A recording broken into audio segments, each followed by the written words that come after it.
They say every man who came west was running from something.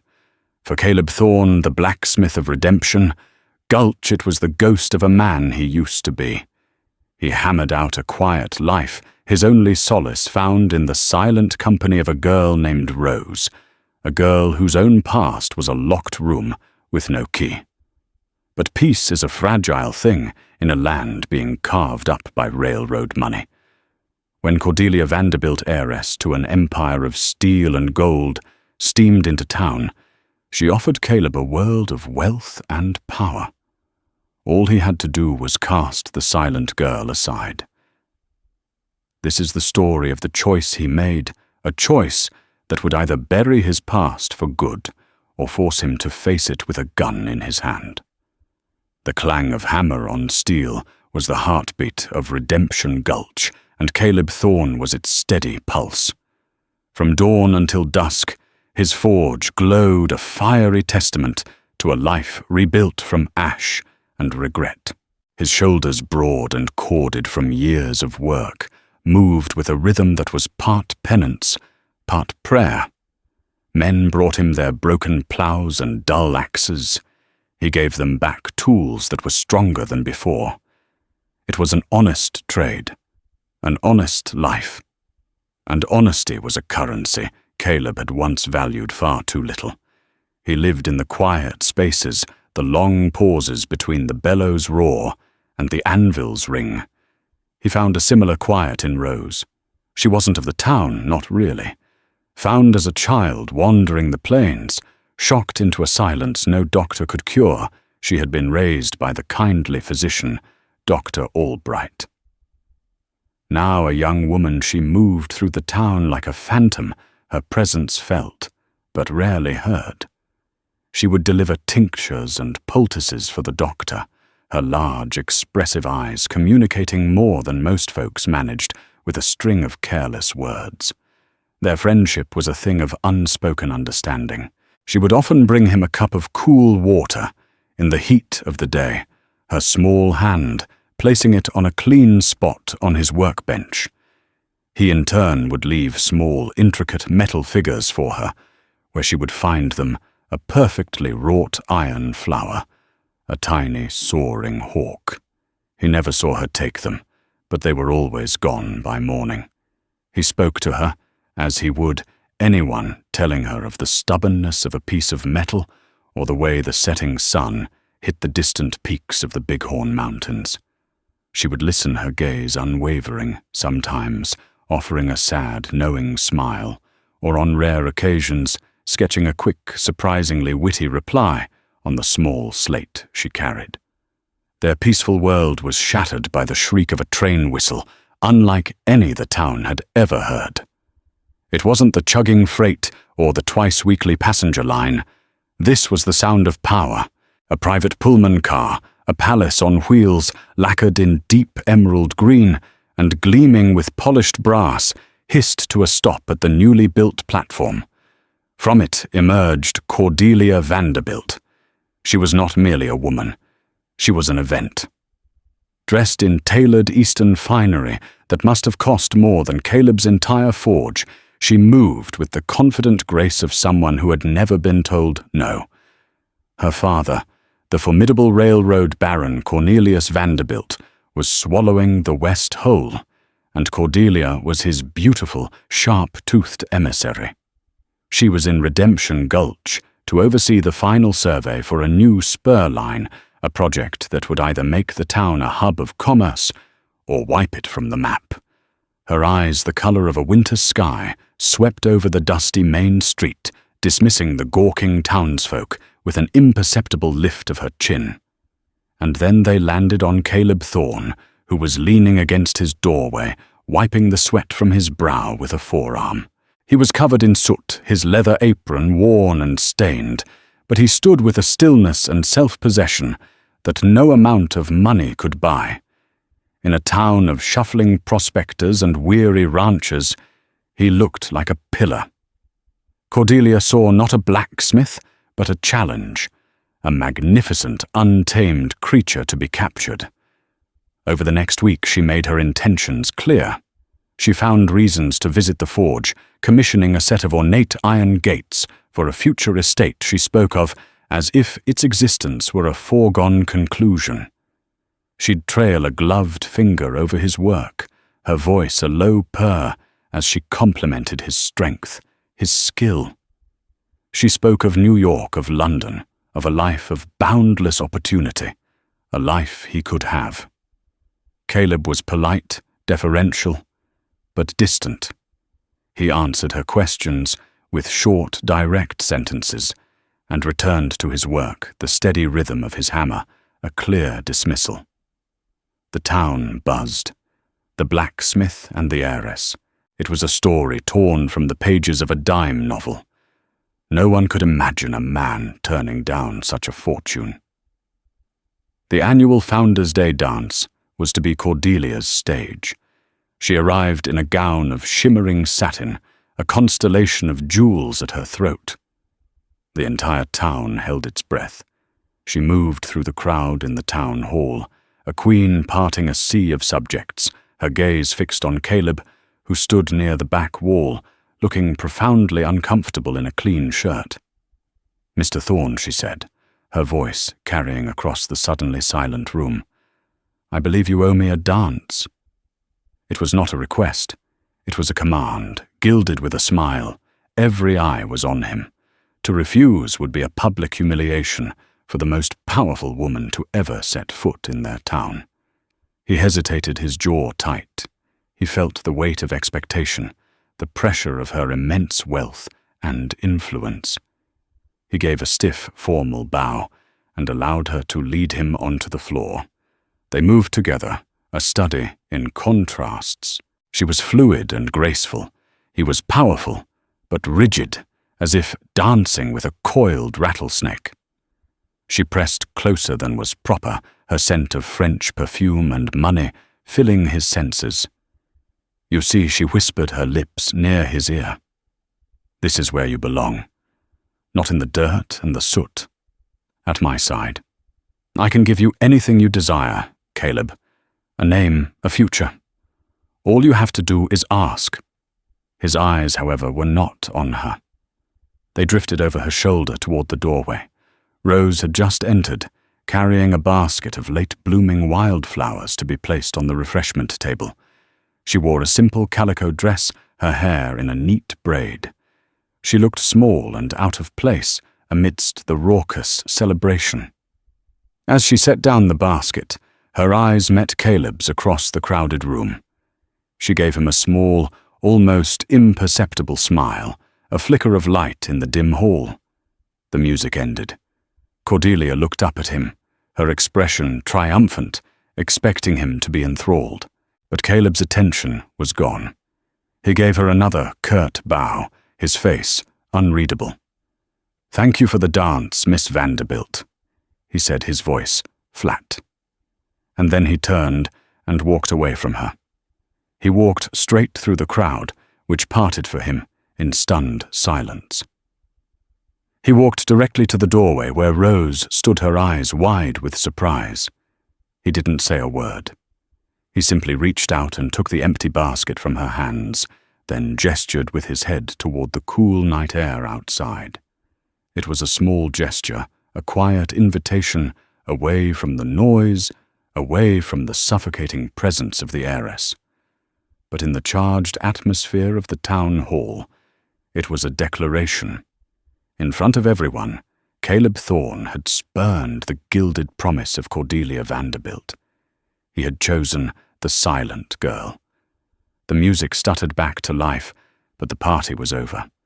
A choice had been made, and the consequences were just beginning to gather like thunderheads over the mountains.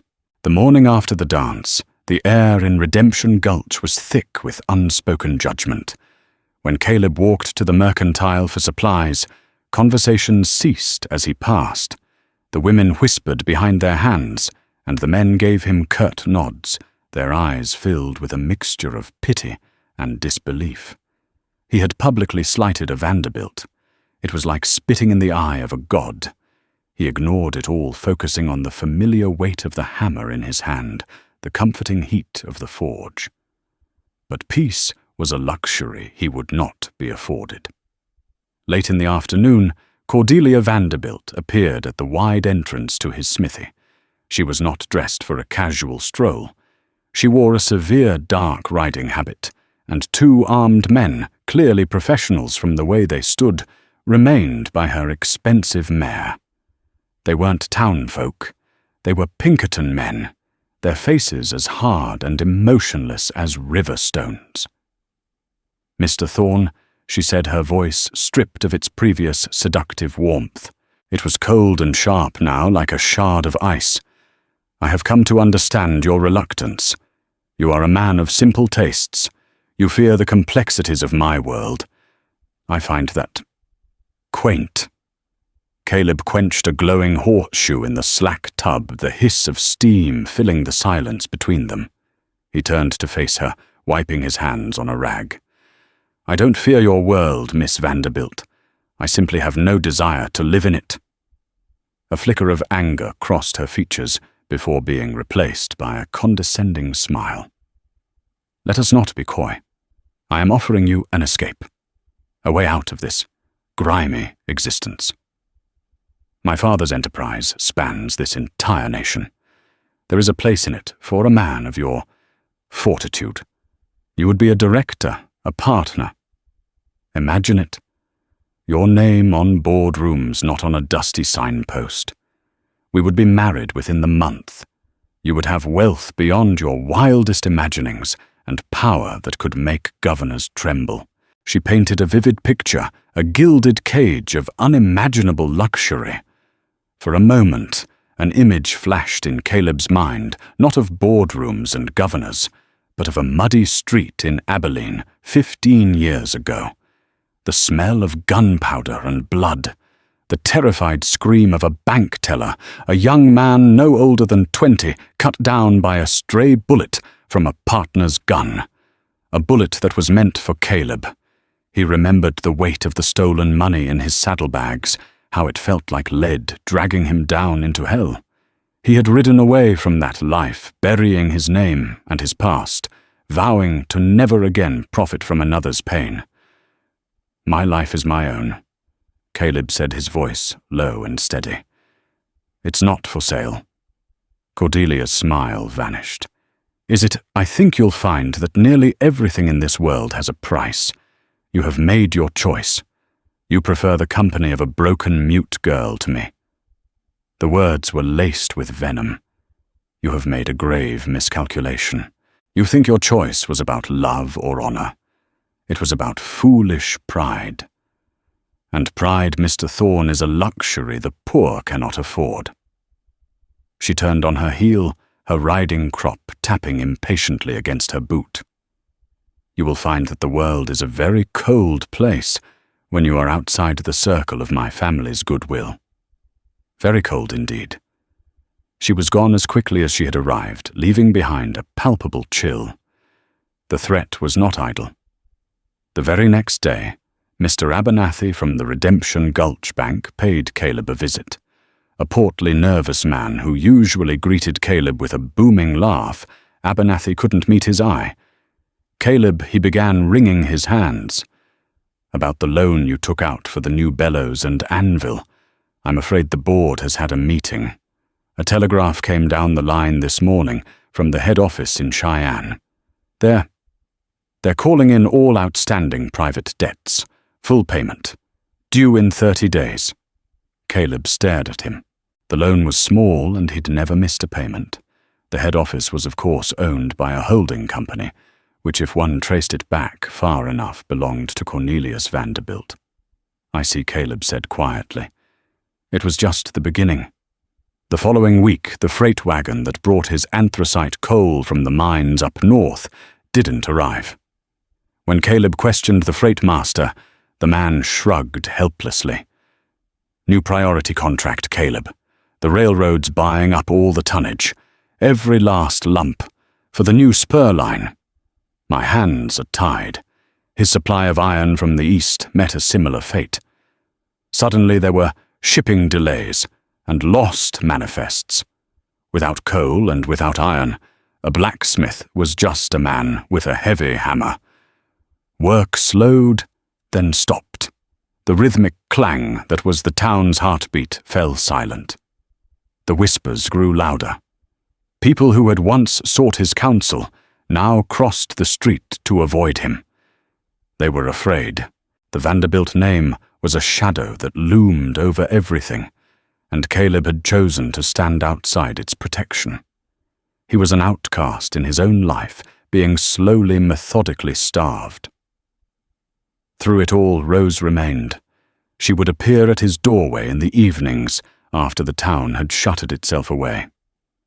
She would carry a small basket with a loaf of bread, some cheese, or a jar of preserves from the doctor's pantry. She never lingered, never forced him to speak of the troubles he faced. She would simply leave the offering, meet his gaze with a look of fierce, unwavering loyalty, and then slip back into the twilight. Her silent faith was the one thing Cordelia's money couldn't touch. It was a bulwark against the rising tide of isolation. He found himself looking forward to her quiet visits to the simple, profound connection that required no words. One evening, as she was about to leave, he stopped her. "Rose," he said. He gestured to the dusty yard behind the forge. He had set up some old bottles on a fence post. He held out a small, light-frame Colt revolver, one he'd taken in trade and repaired. Every person out here should know how to protect themselves. She looked at the gun, then back at him, her eyes questioning. He gave her a small, reassuring nod. She hesitated, then took the weapon. Her hands were small but steady. He spent the next hour showing her how to hold it, how to aim, how to control her breathing. And he discovered something remarkable. Her silence gave her an incredible focus. She was a natural, hitting the bottles with a precision that startled him. In her quietness there was a deep well of strength. As he watched her, a fierce, protective feeling swelled in his chest. Cordelia Vanderbilt could take his business, his reputation, his place in the town. But she could not take this. The forge remained cold. The silence that now emanated from Caleb's smithy was a heavy, mournful thing, a stark contrast to the quiet peace he had once cherished. The Vanderbilt quarantine was brutally effective. No one would sell to him, and no one dared bring him work. He spent his days maintaining his tools and oiling the mechanisms of his dormant forge, a captain tending to a beached ship. His evenings, however, were transformed. Rose's visits grew longer. They would sit on the worn bench outside the smithy as the sun bled across the sky, painting the mountains in hues of purple and orange. The chill of the high desert evening would settle around them, but there was a warmth between them that defied the cold. Their conversations unfolded on her small, worn slate. At first she wrote of simple things, the color of a particular wildflower, the antics of the doctor's cat, a funny exchange she had witnessed at the mercantile. Her handwriting was elegant and precise, her observations sharp and often witty. Caleb found himself laughing more than he had in years. He encouraged her to write about herself. Slowly, cautiously, like a doe stepping into a clearing, she began to share fragments of her life. She wrote that she couldn't remember her parents' faces clearly, only the feeling of her mother's hand braiding her hair. She remembered the smell of pine trees and the taste of wild strawberries from a home she could no longer place on a map. She wrote that Dr. Albright had found her near the banks of the Powder River, her dress torn, and her mind a blank slate, the silence already upon her. He had brought her here to Redemption Gulch and given her a home. There was a shadow in her stories, a locked door she wrote around, but never opened. When her chalk hovered too close to the memory of how she came to be alone, a tremor would run through her hand, and she would quickly erase the words, her eyes clouded with a pain so deep it stole Caleb's breath. He never pushed. He knew what it was to have a part of your past you couldn't bear to look at.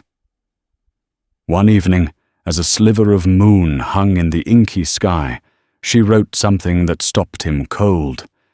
"You are a good man, Caleb Thorne. You remind me of my father. He was strong like you. He protected us." The simple words hit him with the force of a physical blow. He a good man. He who had ridden with men who would burn a homestead for the contents of a strong box. He whose hands were clean of soot but not of sin. He felt a fraud, a hypocrite. "I'm not the man you think I am, Rose," he said, his voice thick with a self-loathing he thought he had buried long ago. She looked at him, her head tilted, and then wrote with a fierce speed. "I do not think. I see. I see the man who forges iron flowers. I see the man who stands up to a tyrant for a girl who cannot speak. That is the man who is here. Now, the past is a ghost. We do not have to let it haunt us." Her wisdom, born of a deep and silent well of suffering, humbled him. She saw the man he was trying to be, not the one he had been. In her eyes, he found the possibility of the one thing he thought he had lost, forever absolution. This quiet strengthening of their bond was a stark contrast to the town's escalating hostility. Cordelia's influence was insidious.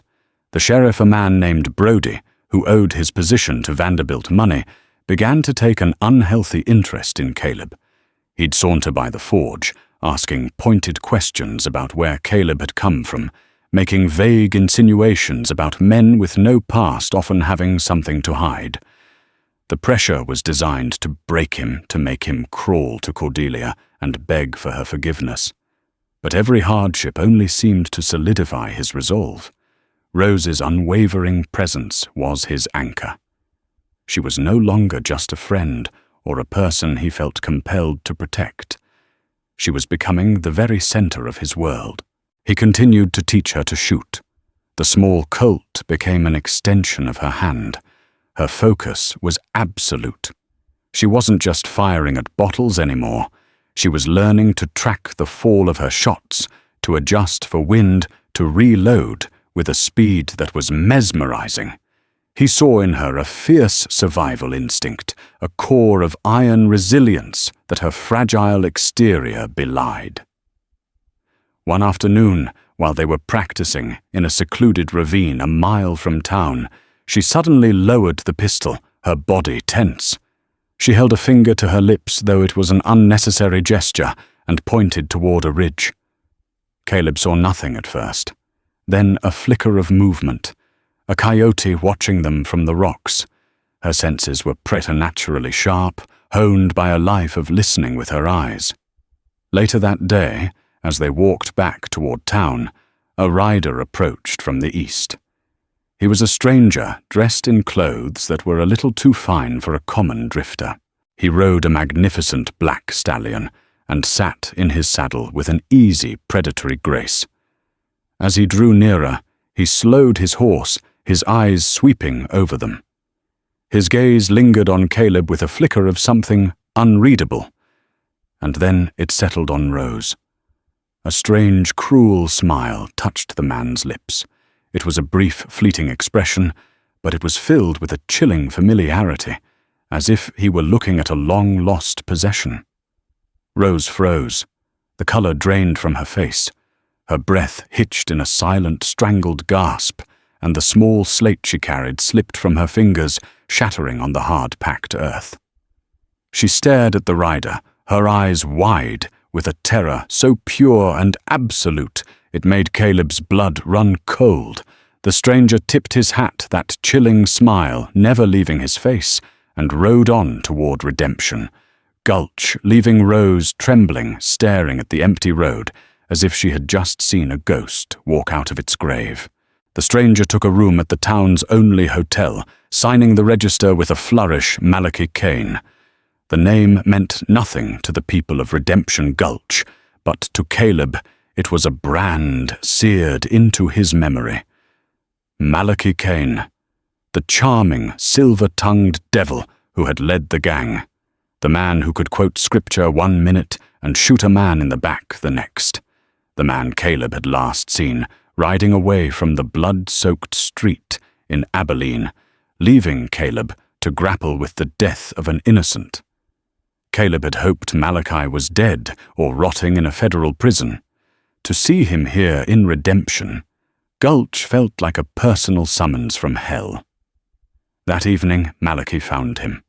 Caleb was sitting in the darkness of his forge, staring at the cold anvil, the shattered pieces of Rose's slate on the workbench beside him.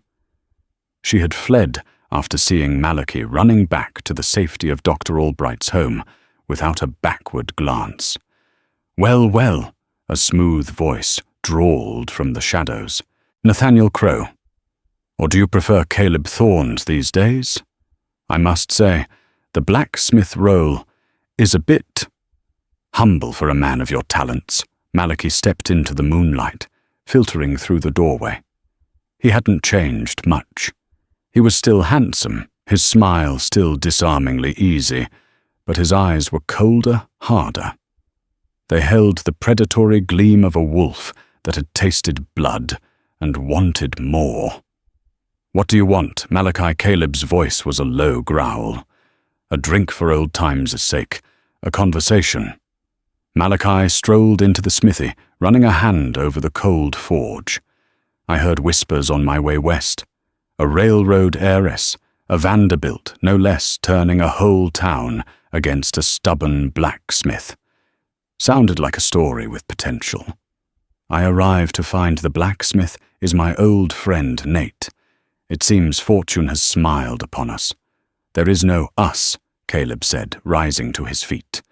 He was taller and broader than Malachi, but Malachi moved with a coiled energy that was just as dangerous. "Don't be so hasty," Malachi chuckled. "I see the board. The lovely Miss Vanderbilt wants you. You've spurned her. She's trying to crush you. This is a game of kings and queens, Nate, and you're trying to play it like a pauper. But you have an ace up your sleeve you don't even realize you're holding. You have me." He leaned in his voice, dropping to a conspiratorial whisper. "This Vanderbilt woman wants to hurt you. But a woman scorned is predictable. What she really wants is to control you. We can give her that illusion. We use what I know about your past, the Abilene's business, the price on your head back in Kansas, to put the fear of God into her. We don't hurt her. We blackmail her. Her father would pay a fortune to avoid a scandal linking his precious daughter to a wanted fugitive. It's perfect. We could walk away with enough money to disappear forever." The casual depravity of the plan made Caleb's stomach turn. This was Malachi's genius, twisting every situation, every person into an angle for his own gain. "Get out," Caleb said. Malachi's smile tightened.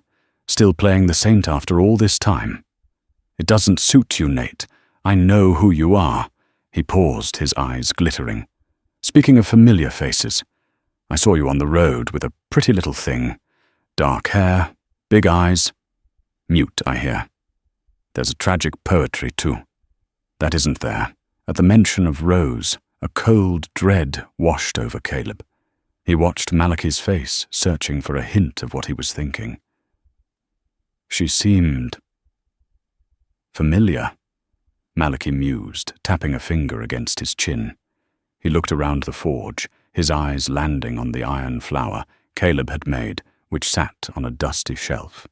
He picked it up, examining the delicate craftsmanship. "You always did have a soft spot. I remember that farmstead south of the Platte, the one we hit for the payroll money. Should have been simple. In and out." Caleb's blood ran cold. He remembered the raid Malachi was talking about. A small, isolated ranch. It had gone wrong. Horribly wrong. There was a family there. Malachi continued his voice, casual, as if discussing the weather. A man, a woman, and a little girl. Put up more of a fight than they should have. Things got messy. A fire started. The man was stubborn. The woman screamed.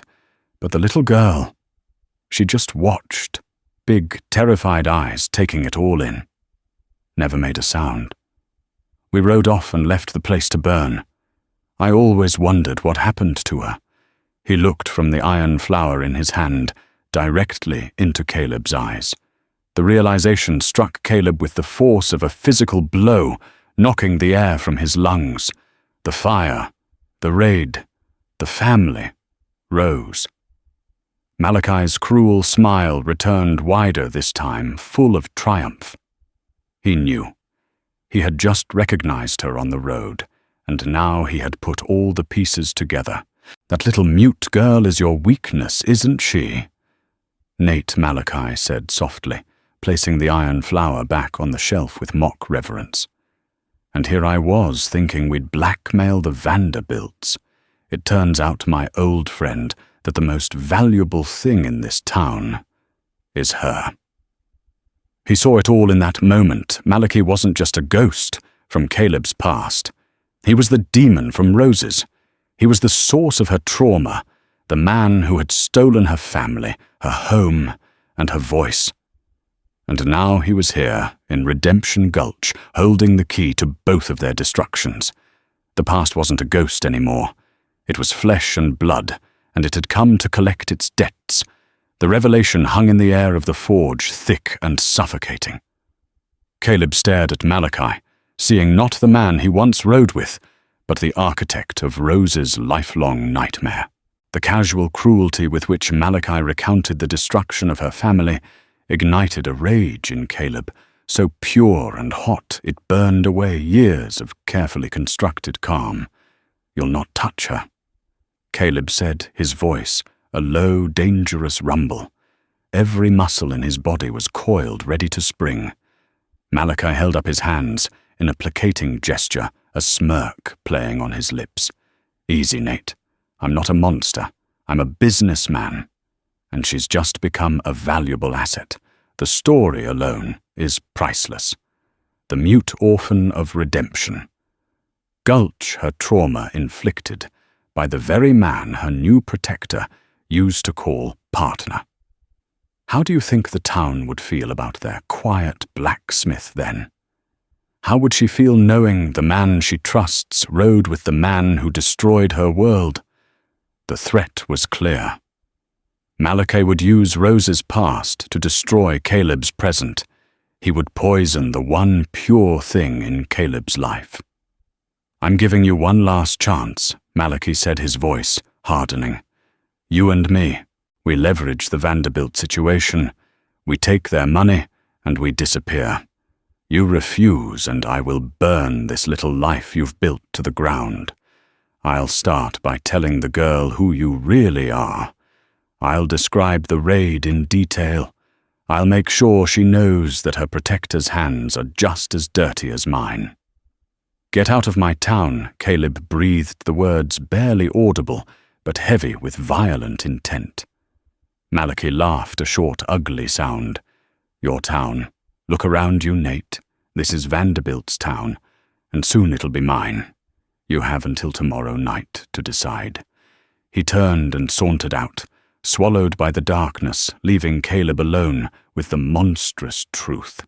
Caleb's first instinct was to find Rose to try and protect her from the poison Malachi carried. He hurried to Dr. Albright's house, his boots pounding a frantic rhythm on the boardwalk. The doctor met him at the door, his face etched with worry. "It's Rose," he said before Caleb could speak. "She came in an hour ago, white as a sheet. She's locked herself in her room. I've never seen her like this, Caleb. It's like she's seen a spectre from the grave." Caleb's heart sank. He knew he couldn't see her, not yet. His presence would only confirm the fear that the stranger had ignited in her. He retreated to his forge, the weight of his past pressing down on him, crushing him. He was a fraud. Rose had called him a good man, but he had stood by while men like Malachi committed unspeakable acts.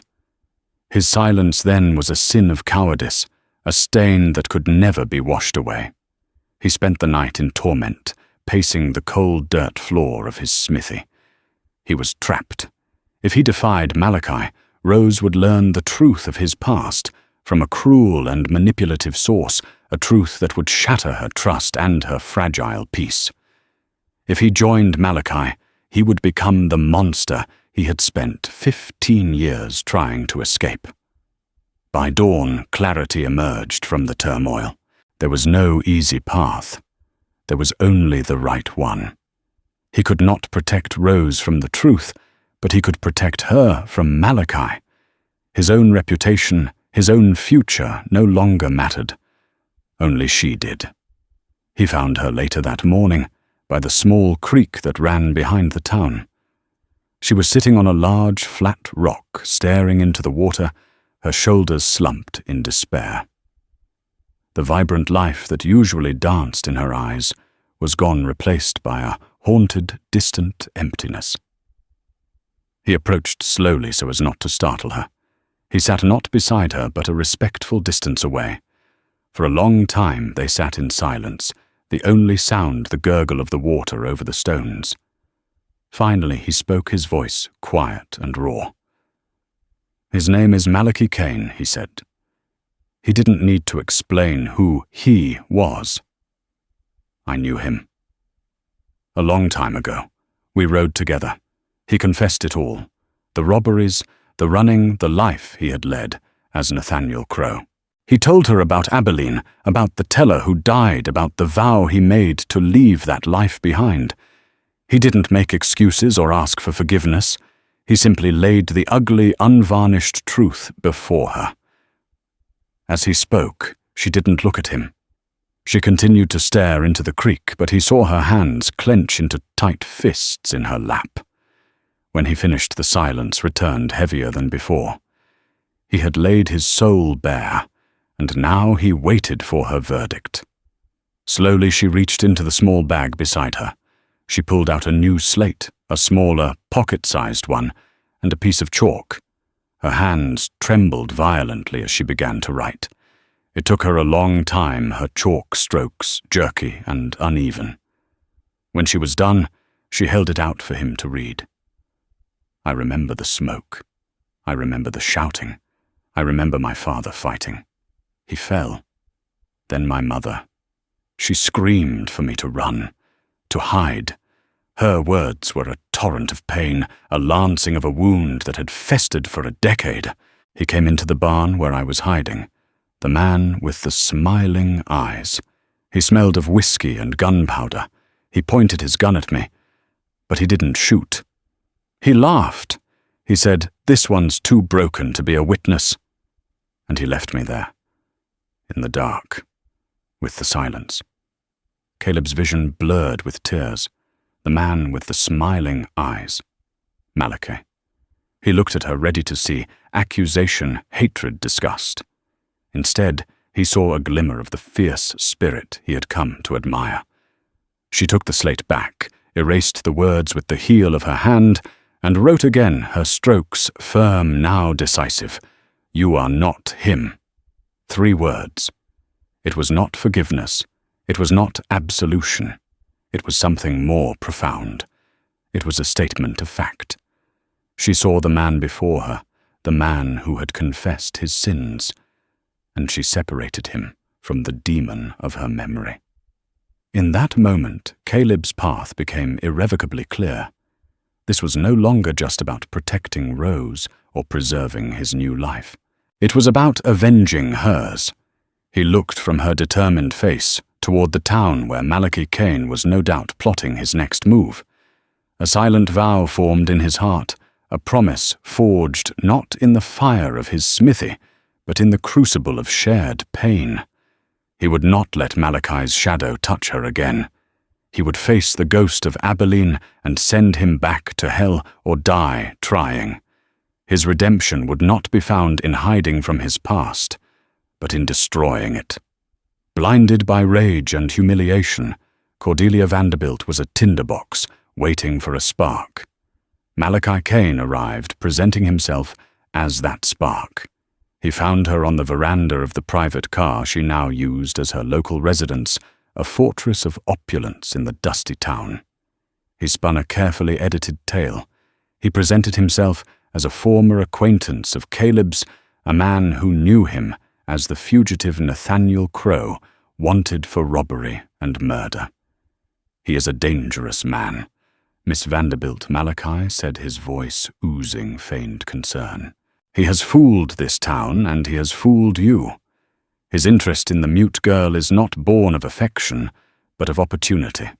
He sees her as a shield, a symbol of the gentle life he pretends to want." He proposed a simple plan. He and a few associates would expose Caleb for who he really was. They would provide the sheriff with proof of his crimes, create a situation where Caleb would have no choice but to flee, and if he resisted, well, fugitives often resisted arrest. Cordelia, desperate to reclaim her power and erase the stain of Caleb's rejection, saw only a tool to achieve her ends. She didn't see the cold, calculating darkness in Malachi's eyes. She saw a solution. "You will be well compensated," she said, her voice clipped and businesslike. She slid a heavy pouch of gold coins across the table. "I want him gone. I want this town to forget the name Caleb Thorne ever existed. How you do it is of no concern to me." She had made her devil's bargain, never suspecting the devil had his own agenda. Malachi took the Vanderbilt gold and immediately put his real plan into motion. He sent telegraphs down the line, coded messages to former associates, pulling the remnants of his old gang from the shadows. 2 hardened men arrived on the next train, their eyes constantly scanning their hands, never far from the Colt revolvers holstered on their hips. Malachi's goal was far grander than simply running off a small-town blacksmith. He had learned from Cordelia that a massive payroll shipment for the new spur line workers, a chest filled with federal gold coin, was due to arrive on the Thursday evening train. The same train Cordelia was scheduled to depart on. His plan was brutally simple. Rob the train just as it reached the Redemption Gulch depot, use the ensuing chaos to kill Caleb, and plant evidence on his body to frame him for the entire affair. The local authorities, already primed by Cordelia's influence to see Caleb as a criminal, would close the case without a second thought. Malachi and his men would disappear with the gold, leaving Cordelia with a solved problem, and Caleb in a shallow grave. But Caleb was not idle. The blacksmith was gone, and the man he used to be, Nathaniel Crowe, had reawakened not the outlaw, but the survivor. All the old skills, the instincts he had tried to suppress for 15 years, came flooding back. He watched Malachi. He observed the 2 newcomers, noting their professional demeanor, the way they moved like wolves circling a herd. He knew they weren't here just for him. This was too much firepower for one man. He began to move in the shadows, becoming a ghost in his own town. He listened to the gossip at the saloon, picking up whispers of the big payroll arriving on the Thursday train. He tracked Malachi's men, following them at a distance as they scouted the rail yard, paying particular attention to the water tower and the freight depot, perfect spots for an ambush. He needed more information, a clearer picture of their plan. And for that, he turned to Rose. He found her at the doctor's house and explained his suspicions. He didn't ask for her help. He would never put her in harm's way. But Rose, steeled by the confrontation with her past, would not be sidelined. She took her new slate and wrote a single determined word, how Caleb knew that Malachi and his men wouldn't expect to be watched by a silent girl, whom they dismissed as a broken waif. Rose, with her quiet movements and keen senses, could go where he couldn't. She could observe without being noticed. He told her what to look for: meeting points, conversations, the movement of horses, and equipment.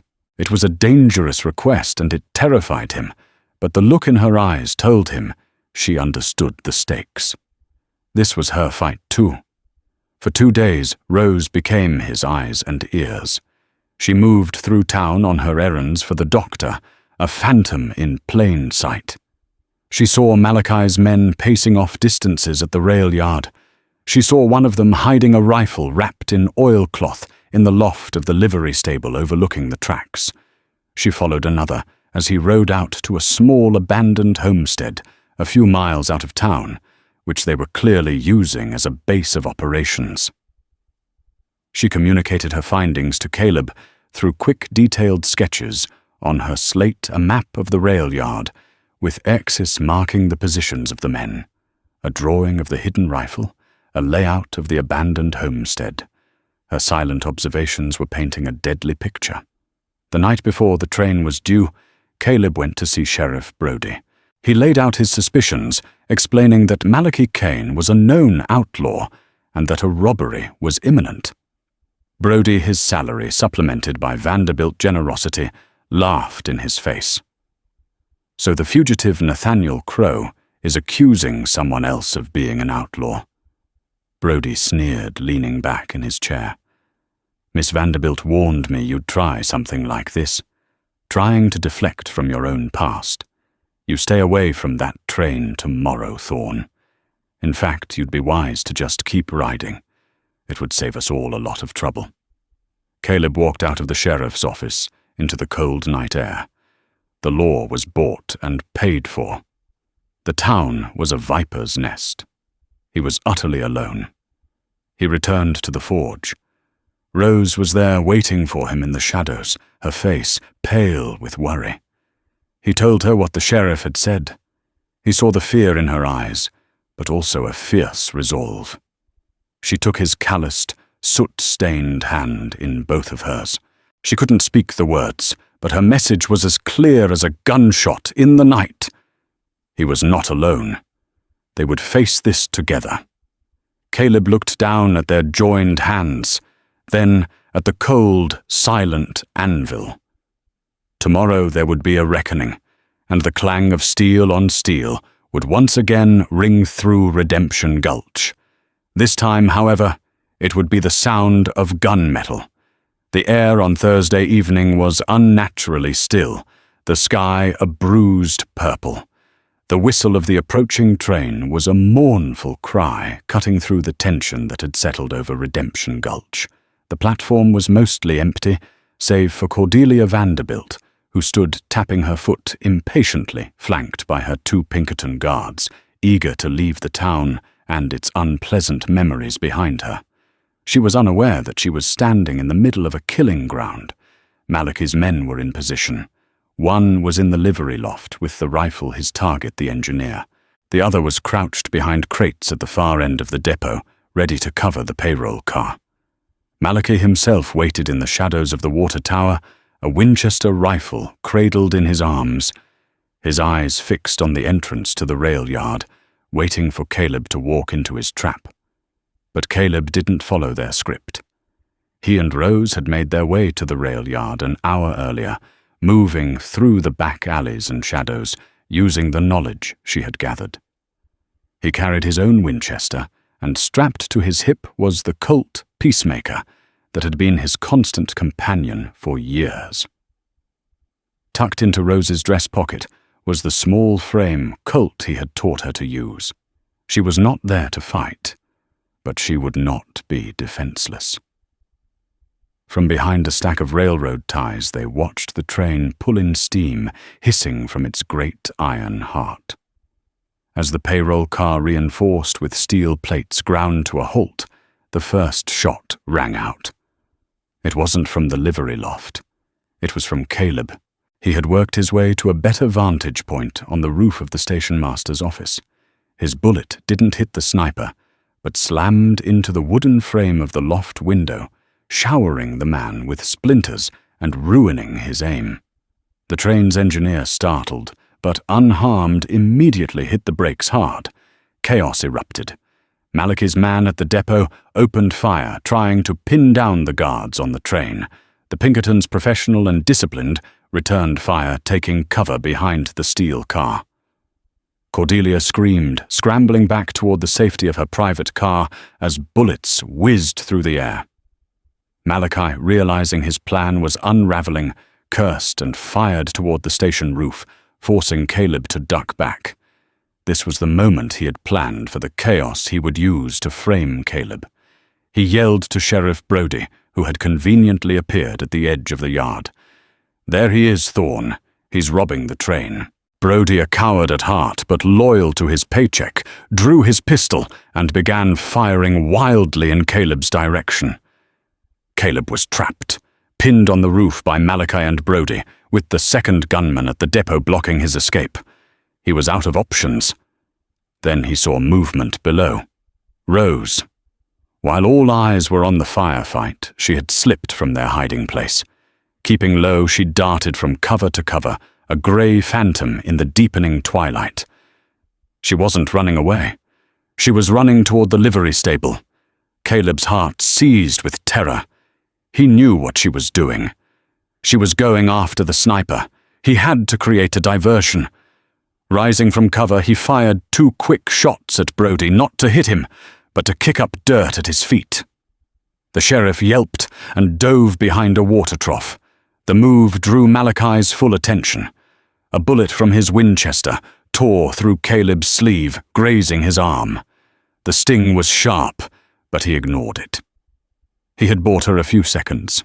Inside the livery, the sniper was resetting his aim, cursing Caleb's interference.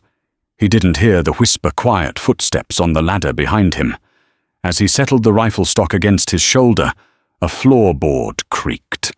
He spun around his hand, dropping to his pistol, but he was too late. Rose stood there 10 feet away, the small Colt held steady in her 2 hands, her eyes wide, but filled with a cold, hard fire. The gunman hesitated, stunned, to see the town's mute girl confronting him. That hesitation cost him his life. She fired once. The shot was clean, precise. The man crumpled to the floor. The sudden silence from the livery loft unnerved Malachi. He glanced up, and in that split second of distraction, Caleb moved. He scrambled off the roof, dropping into the alley behind the office. He circled around, using the train itself as cover, working his way toward the water tower, toward Malachi. The second gunman, seeing his partner in the loft go silent, and the sheriff hiding, decided to cut his losses. He grabbed a stick of dynamite from his satchel, meant for the payroll car door, lit the fuse, and hurled it toward the Pinkerton guards to cover his escape. The dynamite landed short, rolling under the edge of Cordelia's private car. Caleb saw it, the fuse sputtering, and his instincts screamed. He broke cover, sprinting toward the car. "Get down," he roared. Cordelia, who had been peering out a window, saw him running toward her, his face a mask of grim determination. She saw the dynamite. In that moment, she understood everything. Malachi wasn't saving her. Caleb was. The man she had tried to destroy was the only one trying to save her. The explosion was deafening. It ripped through the undercarriage of the Pullman, shattering windows and sending a plume of fire and splinters into the air. The force of the blast threw Caleb against the depot wall, stunning him. Through the ringing in his ears, he saw Malachi descending from the water tower, walking calmly through the smoke, his pistol drawn. He ignored Cordelia. He ignored the gold. This was personal now.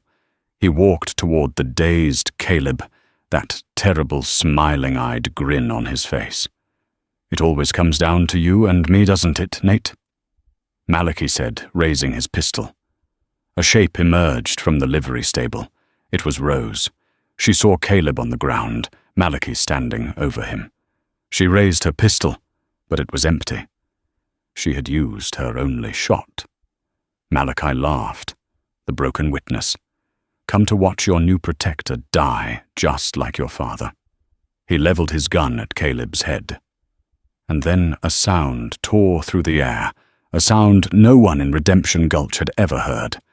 It was a raw, ragged, desperate noise, ripped from a throat long unused. No. The word was choked, broken, but it was a word. It was Rose's voice. The sound was so shocking, it made Malachi flinch. His head snapped toward her, his eyes wide with disbelief. That single split-second distraction was all Caleb needed. He surged up from the ground, slamming his shoulder into Malachi's midsection. The gun fired the bullet, going harmlessly into the sky. They crashed to the ground, a tangle of limbs and fury. It wasn't a gunfight.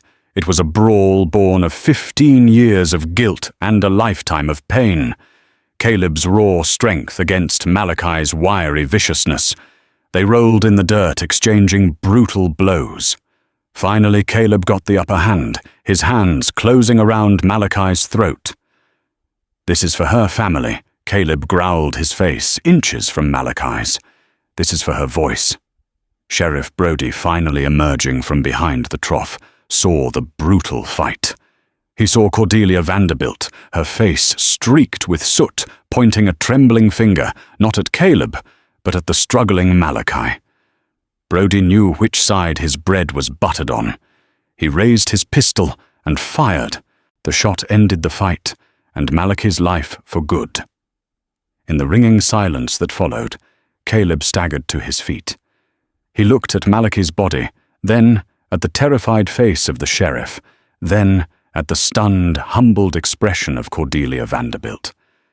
But his gaze finally settled on Rose, who was standing, frozen her hand at her own throat, her eyes filled with tears and wonder. He walked to her, ignoring everyone else. He gently reached out and touched her cheek. "Rose," he whispered.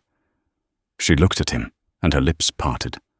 A sound, a breath, a word. "Caleb."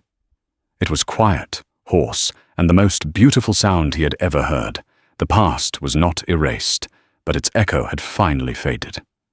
In the smoky aftermath of the battle, surrounded by the wreckage of their old lives, they stood together, a blacksmith and a silent girl, their future waiting to be forged in a new shared voice. The story of Caleb and Rose is a testament to the fact that true wealth isn't found in gold or power, but in courage, loyalty, and the quiet strength of the human heart. It reminds us that our past doesn't have to define our future, and that sometimes the most profound love stories are the ones that don't need words. They proved that even in the harshest landscapes, redemption can bloom, and a voice once lost can be found again through an act of selfless love.